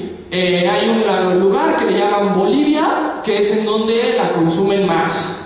Pero ahí, curiosamente, la cocaína les funciona para trabajar. Y en Europa la cocaína nos empieza a destruir. ¿Qué será el problema? Entonces Freud empieza a llevarnos a la reflexión de que el problema no son las sustancias, ¿sí? Sino la finalidad para la que las usamos, ¿sí? Freud dice, ¿por qué en el contexto de los Andes la hoja de coca les quita el hambre, les da más trabajo, no necesitan caballos, cuentan, se sienten súper fuertes y pueden hacer un montón de cosas, ¿sí? ¿Y por qué en otro contexto la misma sustancia ocasiona efectos tan desastrosos? Porque ahí Freud trae una culpa fuerte porque su tratamiento de la cocaína mató a uno de sus colegas, que Freud ahí se desmarca, dice, yo se la diagnostiqué y la empezaron a usar y luego él cambió de médico y ya ese güey fue el que ya le inventó su... No, pero me siento culpable porque yo fui el primero o primero vino conmigo y aparte era un tipo que conocía desde mucho tiempo y que lo queríamos tratar, ¿no?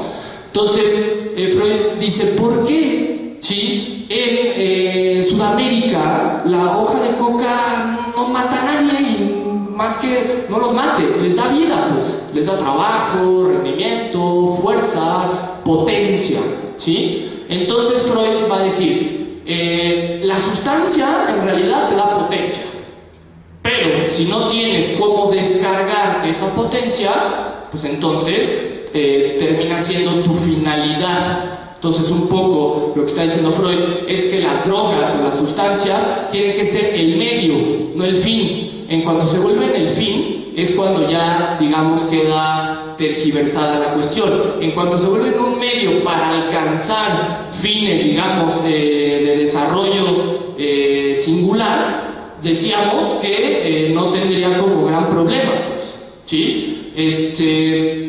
Tampoco hicimos una defensa de las drogas, esta cosa no, pero sí desmontamos el discurso psicoterapéutico de la terapia de adicciones, ¿no? Que es como que una de las grandes, ¿no? Como maestrías que se ofertan en el mercado, como que las adicciones. Y el problema, ¿cuál decíamos? Que las adicciones y sus especialistas, ¿no? Analizan la sustancia en sí, como que el problema es la sustancia, ¿sí? Y ahí hacíamos alusión al viejo Kant cuando cuestionamos la cosa en sí, ¿sí? Que Kant, más o menos, dice que no se puede conocer o que no hay cosas en sí. Entonces, a propósito de la cocaína en particular, decíamos que no había sustancia en sí, sino que los efectos de la sustancia dependen de la carga cognitiva del sujeto, ¿sí? Si lo hace como gritar y tal, es porque, digamos, trae algo reprimido ahí que nada más necesita lo mínimo para que salga todo. Pero entonces el problema no fue la sustancia, porque sus cuates se la pasaron re bien y hasta se conocieron mejor, qué sé yo, ¿no? Entonces justamente decíamos que no había sustancias en sí y que el discurso de las adicciones se basa en que el problema es la sustancia y descuida el entorno, el contexto y la carga previa de ese sujeto, ¿sí? Entonces un poco me parece que se fue por ahí estos seminarios, ¿no? Fue como un paseo un tanto breve, pero creo que puntual, ¿no? Ya después podremos ir ensamblando estas ideas y producir algunos textos para que pueda quedarse como archivo y para que se puedan usar, ¿no? En proyectos futuros. Y entonces, bueno, pues dejando esto hasta acá, teníamos pensado, ¿no?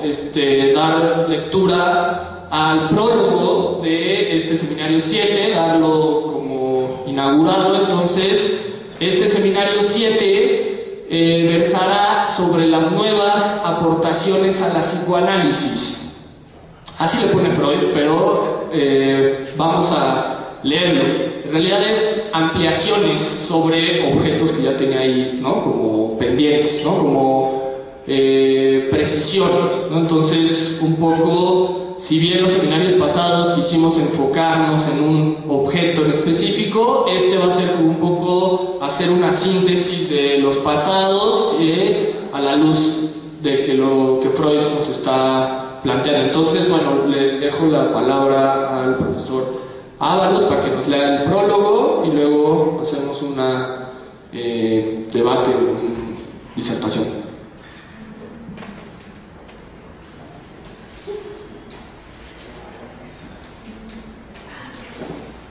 Bueno, parte del trabajo que llevaré a cabo aquí en este seminario va a ser también de replicante junto con ustedes. De manera que antes de pasar a la lectura, y ya que tanto Javier como Daniela nos vayan comentando algunos elementos del propio prólogo, digamos, le anticipo una pregunta ahí a Javier con respecto a las distintas, digamos, partes sobre Freud que nos fue contando a lo largo de este trabajo que han venido haciendo.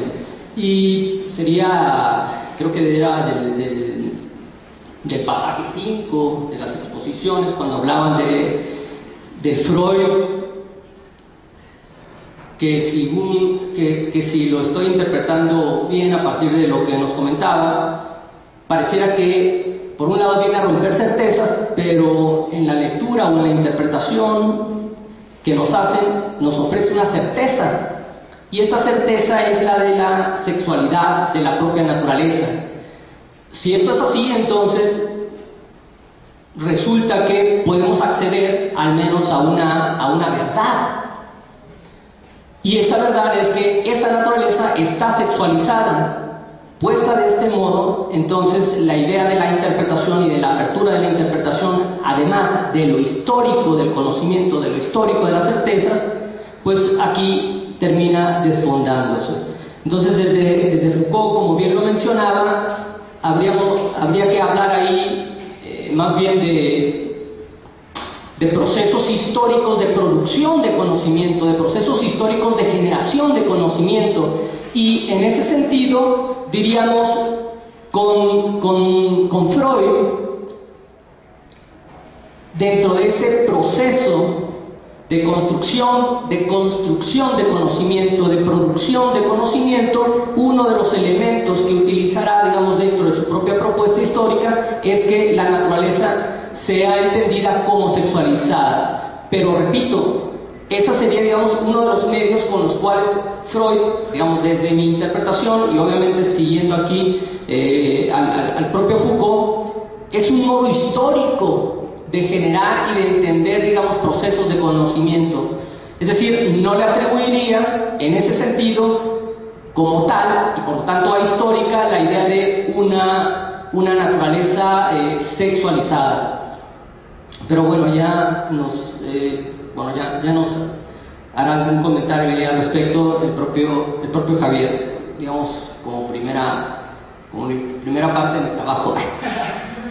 Bueno, prólogo dice: las conferencias agrupadas bajo el título de Introducción a la Psicoanálisis fueron desarrolladas por mí durante los cursos de 1915 a 1916 y 1916 a 1917, en un aula de la Clínica Psiquiátrica de Viena y ante un auditorio compuesto por individuos de todas las facultades.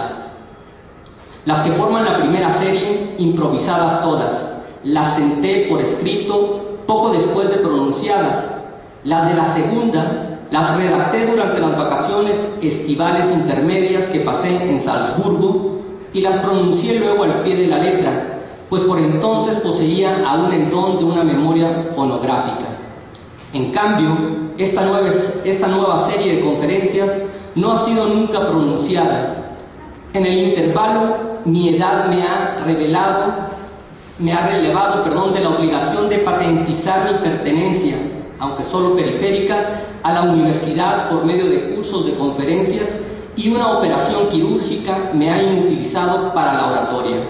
Así pues, si en la serie de trabajos que siguen me traspongo de nuevo a las aulas y ante un auditorio, ello es tan solo una ficción imaginativa, ficción que, en todo caso, me ayudará a no olvidarme de facilitar la comprensión del lector al profundizar los temas propuestos. Estas nuevas conferencias no pretenden en modo alguno sustituir a las anteriores. No son, en general, nada independiente que pueda contar con un círculo privativo de lectores. Son continuaciones y complementos que, atendiendo a su relación con los precedentes, pueden dividirse en tres grupos. A un primer grupo pertenecen las revisiones de aquellos temas que tratamos ya hace 15 años, pero que, a consecuencia de la profundización de nuestros conocimientos y la mudanza de nuestras concepciones, demandan hoy una distinta exposición. Trátase, pues, de revisiones críticas. Los otros dos grupos comprenden las ampliaciones propiamente dichas, por cuanto tratan de cosas que o no existían aún en la psicoanálisis al tiempo de las primeras conferencias, o solamente apuntaban por entonces, sin que su estado naciente e impreciso justificara dedicarlas capítulo aparte. No es posible evitar, ni hay por qué lamentarlo, que algunas de las nuevas conferencias reúnan en sí caracteres de los tres grupos. La dependencia que estas nuevas conferencias, de las que constituyeron la primera introducción a la psicoanálisis, aparece expresada también en su numeración, que continúa la de aquellas. Así, la que inicia el presente volumen lleva el número 29. Lo mismo que las primeras, no ofrecen al analítico especializado grandes novedades y se dirigen a aquella legión de personas cultas a las que nos atrevemos a atribuir un interés benévolo, aunque refrenado por la singularidad y las conquistas de nuestra joven ciencia.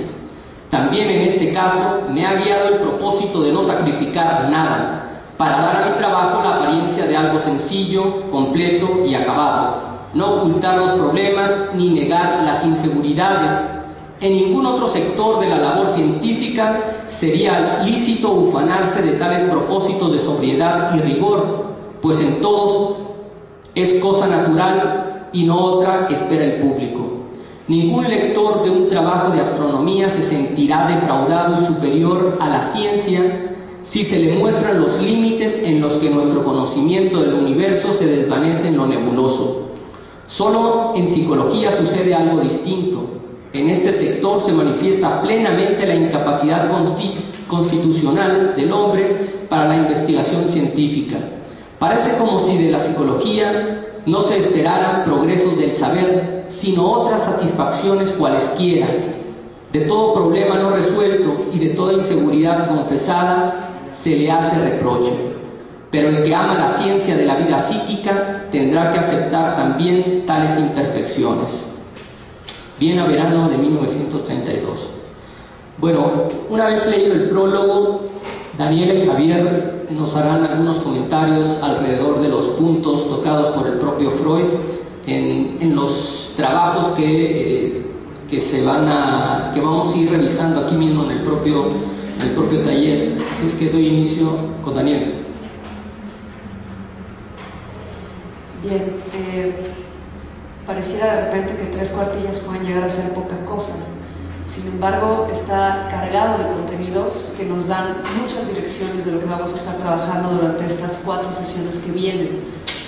Para mí, lo relevante es dar cuenta de cómo en la formulación freudiana, en el pensamiento freudiano, insiste algo que tiene la característica de lo fundante, de lo estructural, y es todos estos contenidos de los cuales no podemos dar cuenta y no podemos formular certezas.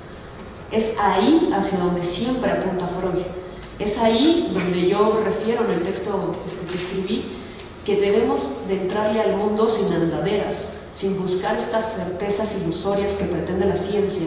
Y es ahí donde Freud empieza a construir una especie de epistemología que sería, como mencionaba Javier, el anverso de la ciencia. Estaría dando las condiciones para pensar aquello de enigmático que nos habita en la palabra, en los sueños, en las formulaciones, en la producción de todo lo que hacemos, en cualquier manifestación que nos habita. Hay algo más allá que está tratando de enunciarse y de lo cual no podemos dar cuenta del todo. Es todo un atrevimiento si lo pensamos desde ahí. Estudiar estos objetos es muy complicado por lo mismo, porque como mencionábamos, no son cuestiones que formulen sistemas cerrados de pensamiento, sino que insisten en quedarse abiertos. Por eso mismo mencionaba yo al inicio que toda lectura del psicoanálisis es una reinvención del mismo, exige una reinvención. Y en ese camino estamos apostándonos. Es un camino que, por supuesto, implica 6 seminarios anteriores y muchos más por venir. Es un trabajo que compromete el proyecto de vida y que trastoca a cada uno de los que estamos en esto. No es poca cosa sabernos sujetos del inconsciente, sujetos al lenguaje. Dado que es estructural y fundante, esto no sabido que desde el prólogo nos está enunciando Freud, las conferencias que él escribe tienen mucha noción de estas incertidumbres, de estas inseguridades, de estas problemáticas, y es ahí donde nosotros anclamos todas nuestras flechas, porque es ahí donde nos comprometemos, donde la palabra de Freud se queda al filo, es donde nos toca generar, producir, saber qué hacemos con eso que no está, y que a la vez, si vamos escuchando bien y vamos leyendo bien, este proceso nos está ya dando pistas de lo que ocurre en la clínica, donde estamos escuchando a un paciente en un tejido manifiesto que, más allá de la superficie de lo que nos quiere tratar de transmitir, está minado por otra cosa que también nos está hablando a nosotros y que también nos convoca a nosotros. Por eso el ejercicio de lectura, el estudio, la producción es también otra figura de lo que acontece en la dimensión clínica, porque no está sino habitado profundamente, entrañablemente, por aquello de lo desconocido que va dirigiendo todas nuestras acciones. A mí me parece muy valiente Freud al hacer un prólogo tan explícito en cuanto a sus imposibilidades. O sea, yo cuando leí el prólogo me vino una frase que no he dejado de pensarla y no sé bien a qué va, que pienso que Freud es el más valiente de los valientes. Y hallo en esa afirmación, por supuesto, toda una figura idealizada a atravesar con su propio método, que es parte del ejercicio que tenemos que hacer todos como estudiantes, porque, como decía Javier, todos ahorita somos la doxa. Aunque estemos en distintos lugares, aunque esté el salón acomodado de esta forma, en realidad todos estamos reinventando este texto que vamos a estar atravesando. ¿Bien? Javier, ¿quieres apuntar? Sí.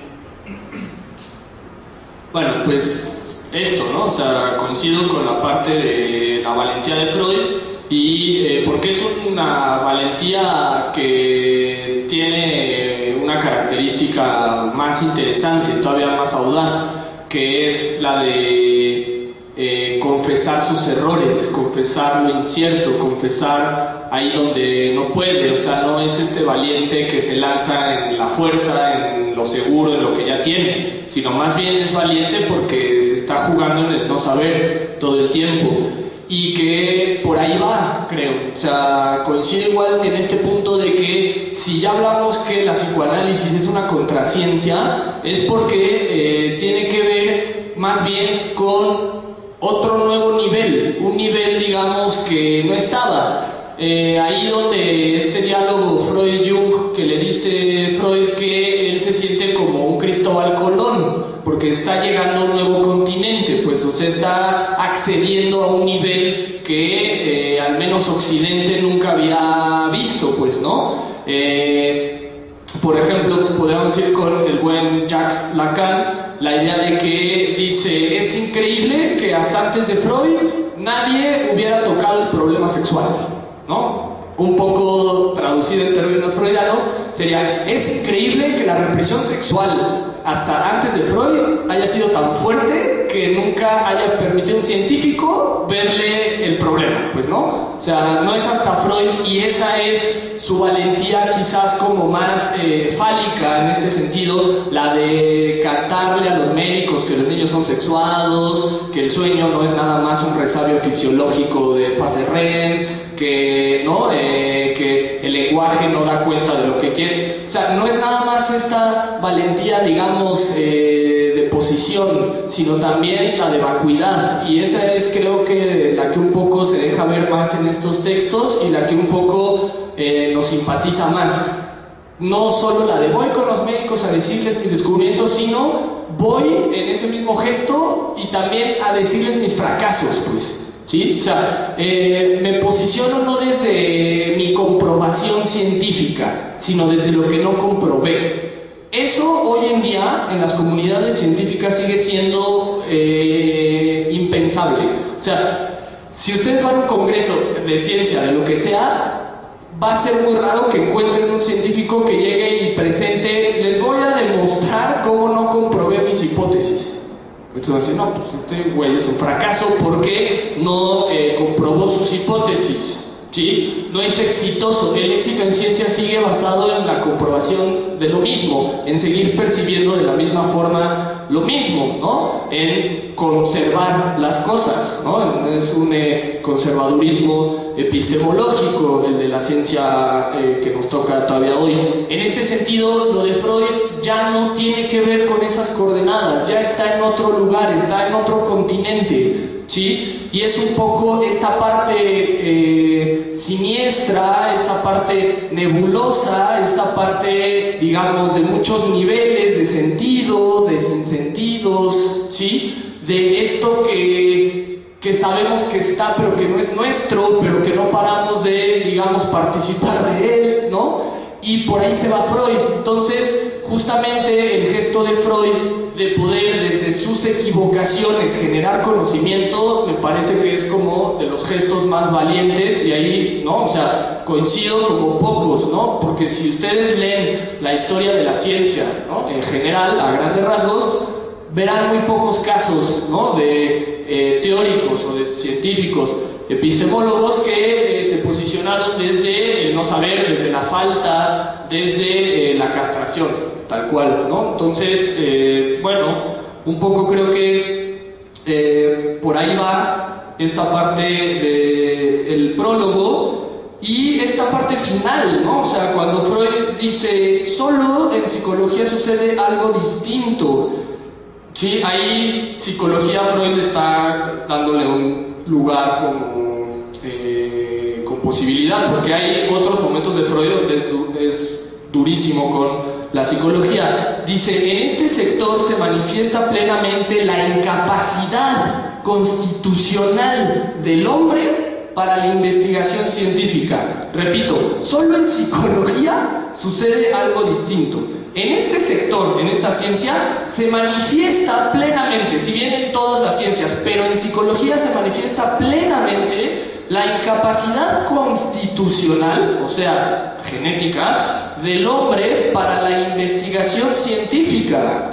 Parece como si de la psicología no se esperaran progresos del saber, sino otras satisfacciones cualesquiera, ¿sí? Pareciera que la psicología mató al saber moderno, ¿sí? Y le propuso nuevos goces, ¿sí? Ya no el progreso, ya no el éxito, la comprobación, ya no el mantener los resultados, ya no el método válido. Hay más cosas de las cuales los humanos podemos gozar. Hay nuevas formas de producir conocimiento. Pareciera que eso es lo que nos está diciendo Freud, entre más cosas, ¿sí? Dice, parece como si de la psicología no se esperaban progresos del saber, sino otras satisfacciones cualesquiera.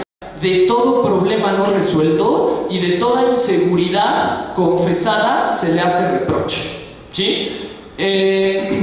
pero el que ama la ciencia de la vida psíquica o de la psicología tendrá que aceptar también tales imperfecciones, ¿sí? Pareciera que la psicología le enseñó a la ciencia, ¿no?, a aceptar su límite, ¿sí?, que no es como completa, que el saber no se puede cerrar, que ni siquiera se trata de una cuestión parecida, ¿no? Entonces, bueno, en este sentido me parece que es por donde Freud nos está llevando. Ahí justamente, ya para cerrarlo, en el primer párrafo comenta Freud, y bueno, yo si bien pues sí soy médico, las universidades, he estado ahí, no me pongan en ese costado, pues, ¿no? Si bien me han prestado facultades, he dado conferencias, me he dado a conocer tal, no es el espacio que yo diría, ¿no?, o que yo salvaría, pues, ¿no? O sea, sí hay una crítica muy clara, un poco lacaniana, un poco lo que estamos proponiendo con esta doxa indexical, la idea de que no haya como una sede fija y única en donde el saber se sostenga por el espacio, ¿sí?, sino más bien que el espacio sea complemento, pero que se sostenga por la comunidad epistémica, ¿no?, que es un poco de lo que hemos intentado o que se está construyendo entre nosotros, formar una comunidad epistémica más allá de una universidad o de una carrera o de un programa o de una forma, digamos, que prometa una satisfacción ilusoria, ¿no? Entonces, en este sentido, el gesto de Freud pues si bien las universidades me han dado cosas, ¿sí?, ¿no?, lo cierto es que a mis conferencias venían de todas las facultades, y lo cierto es también que solo las usé para dar conferencias, ¿no? O sea, como que un poco cuando les planteé dar clases me dijeron que lo mío no era ciencia, que no era psiquiatría, ni psicología, ni nada que ver, que era como chamanería. Y entonces Freud va, digamos, desarrollando una suerte de creación de puntos nuevos, pues, ¿no? O sea, no solo puntos nuevos en el saber, sino puntos nuevos en espacios concretos en donde va difundiendo o va produciendo su conocimiento, ¿no? Bueno, yo empezaría con unas líneas que incluso también Javier ya acaba de leer y que dicen: parece como si de la psicología no se esperaran progresos del saber, sino otras satisfacciones cualesquiera. ¿Qué otras satisfacciones? ¿A qué satisfacciones estará apelando o estará pensando el propio Freud? Ahí agregaría que, por un lado, el trabajo de Freud es un trabajo que viene a confrontar a la idea de ciencia del 19 y que de alguna forma nos llega todavía hasta estas fechas. ¿Y a qué idea de ciencia le está discutiendo el propio Freud? Pues por supuesto a esta idea de, generalmente cuando se habla de ciencia por antonomasia se piensa en ciencia experimental o el método experimental. De manera que, ¿cómo es que Freud viene a confrontar esta idea que, repito, nos viene desde el 19? Porque los objetos de estudio de Freud no son objetos que pasen por el método o por el denominado método experimental, lo que hace un momento denominaba el autoritarismo metodológico, porque la premisa, digamos, para sostener que alguien hace conocimiento desde ese punto de vista científico es obligatorio cumplir con el postulado de método experimental. Es decir, si tu trabajo no pasa por el método experimental, entonces está devaluado. Carece de cientificidad, carece de rigurosidad y por lo tanto, bueno, dices cosas interesantes, agradables, pero hablando de conocimiento, no es conocimiento. De manera que lo que está haciendo Freud ahí es lo que de alguna manera el propio Foucault llamará la materialización de lo invisible, es decir, comentaba Javier de ese texto que presentamos, que es la construcción de objetos de estudio, y lo que está haciendo Freud es construir su propio objeto de estudio. Histeria, neurosis, los propios sueños, como nos mencionaba Javier, el tratamiento de los sueños, la forma como sistematiza su análisis es donde radica su validez.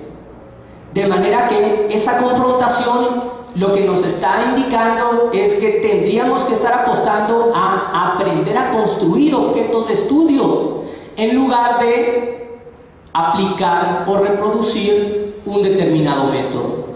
Aplicas ese método, tiene validez en lo que generas o lo que produces, no lo aplicas, te anticipo que carece de valor. Esa es para mí una de las grandes apuestas y uno de los grandes, uno de los grandes momentos del propio Freud. Esta invitación a construir, repito, procesos, tanto de estudio, tanto métodos, como los propios objetos.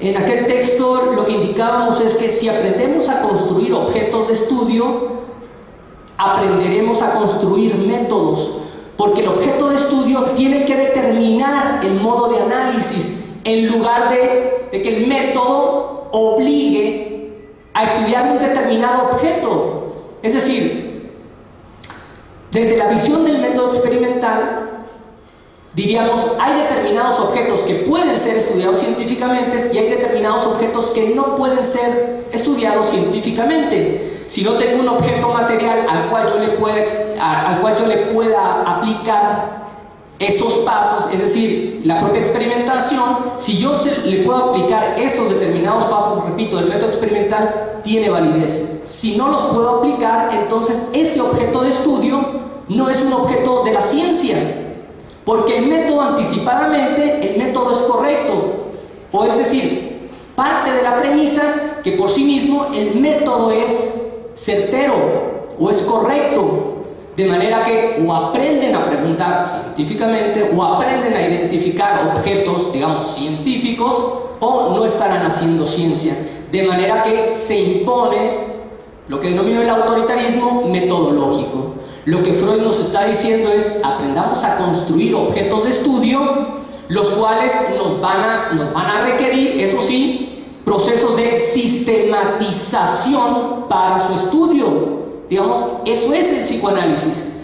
Ese proceso mediante el cual se va a sistematizar o se va a organizar, más o menos, no de forma tan rigurosa como el método experimental, pero digamos nos da ciertos parámetros, ciertos elementos. Hay un marco conceptual que aquí Javier y Daniela nos han mencionado. Hay que aprender, digamos, también a llevarlos a otros lugares, pero diría, inicialmente tenemos un marco conceptual de trabajo.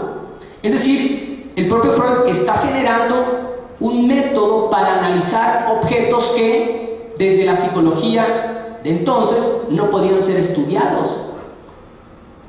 Los sueños, la neurosis o la histeria, o repito, los distintos objetos con los cuales trabaja el propio psicoanálisis. De manera que tendríamos que aprender a generar objetos de estudio y con esos objetos generar su proceso de abordaje. Esto implica que la ciencia en la actualidad está en relación más con construir. Se trata de construir certezas. Si quieren todavía utilizar el término de verdad, bueno, hay que aprender a construir la verdad, en lugar de pretender encontrarla, en lugar de pretender utilizar el método para encontrar la verdad. Tengo que buscar la verdad, y una vez que accedo a esta, entonces es prácticamente inatacable esa verdad a la que he llegado porque la he descubierto. Entonces, se trata de materialización de objetos de estudio, materialización de lo invisible, como lo dirá el propio Foucault, y en ese sentido, digamos, la validez de la producción de conocimiento, la validez de generación de conocimiento tendría que descansar en procesos de sistematización y de organización de una forma de estudio, más que situarlo en la idea de la aplicación de un único método. ¿Sí está claro hasta aquí? ¿Dudas, preguntas? No. Bueno, sería, digamos, esas líneas que yo rescataría aquí del propio prólogo de Freud. Satisfacciones, digamos, ¿qué satisfacciones o cuáles son esas satisfacciones que nos tendría que ofrecer la propia psicología? Que tiene que ver con el proceso de conocimiento de uno mismo, y ahí quizá está pensando Freud, creo yo, al menos en parte por venir desde el 19, en la idea de la comprensión más que de la explicación. Se trata de comprender al sujeto más que de explicarlo, y una de las premisas de las que parte la idea del método experimental es encontrar leyes, porque al encontrar leyes puedo controlar, manipular, reproducir, y el propio sujeto, asentado en una sociedad neurotizante, que es producto del uso de esas reglas, ahora llevémoslas a la idea de la ciencia, conociendo las reglas mediante las cuales funciona el sujeto, entonces quiere decir que puedo manipularlo, controlarlo y conducirlo, digamos, hacia la dirección que me proponga. Entonces, esa psicología es una psicología que se traduciría, digamos, en un ejercicio de dominio. Y es a lo que diría yo aquí con Freud, difícilmente Freud va a pretender sostenerlo, sino que lo va a confrontar a partir de la idea de la construcción de objetos de estudios a los cuales no puede acceder la psicología o la psicobiología y, por supuesto, la propia neurociencia. Bueno, con esto concluyo.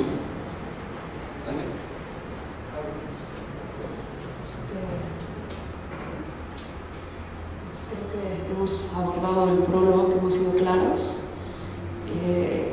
Retomando un poco lo que mencionas, Edgar, el primer objeto de estudio que vamos a trabajar va a ser el sueño, y justamente a partir de que Freud construye este objeto, él empieza a dar cuenta de cuáles van a ser los métodos que va a seguir para poder atravesarlo, para poder de cierta forma ir descifrando ciertas cuestiones, y nos va a plantear en la primera conferencia como dos vías: la elaboración del sueño y la interpretación del sueño. A eso es a lo que vamos a dedicar la siguiente sesión. Vamos a trabajar sobre el ocultismo también. Va a ser muy interesante todo lo que nos propone Freud sobre la telepatía y la transmisión del pensamiento como posibilidades que él está viendo que ocurren en la clínica, y que no es poca cosa irlas poniendo en firme, puesto que de cierta manera desmontan muchas nociones que traen ya de ciertas las ciencias. ¿Bien? Entonces eso es lo que vamos a estar trabajando la siguiente sesión, y de ahí, bueno, daremos paso a otras cuestiones un poquito más complejas, como el sistema anímico, el aparato anímico, etc. Bueno, pues ahí está el título del artículo que les hablamos hoy. Le meten en Google y les sale, es la primera o máxima segunda opción: emancipación del objeto de estudio. Es un poco lo que estamos diciendo, ¿no? De la necesidad de construir los objetos. Ahí viene desarrollado, ¿no? Unas 20 cuartillas, un poco menos, y creo que está muy claro, ¿no? Entonces ahí, para que tengan la referencia, es un artículo que hicimos en la UAM, en donde planteamos esta discusión que sirve como de base, ¿no? Para entender el giro epistemológico de estudiar los objetos de estudio de Freud, para ver cómo los construyó y nosotros hacer como Freud en el sentido de construir los objetos, ¿no? Entonces, bueno, pues lo dejaríamos hasta acá. Quien no tenga el programa de las sesiones y lo que se va a revisar, nos manda un correo. Ahí está el correo. Si pueden y no nos tienen en el Facebook, estaría bien que nos agregaran para que se enteraran de avisos o cosas que sucedan, ¿no? Con respecto del seminario, y para que se enteraran como igual de más cosas. Por el momento, pues vamos a estar como que en esto, pero, o sea, hay ya agendado un recorrido importante. Entonces, bueno, pues lo dejaríamos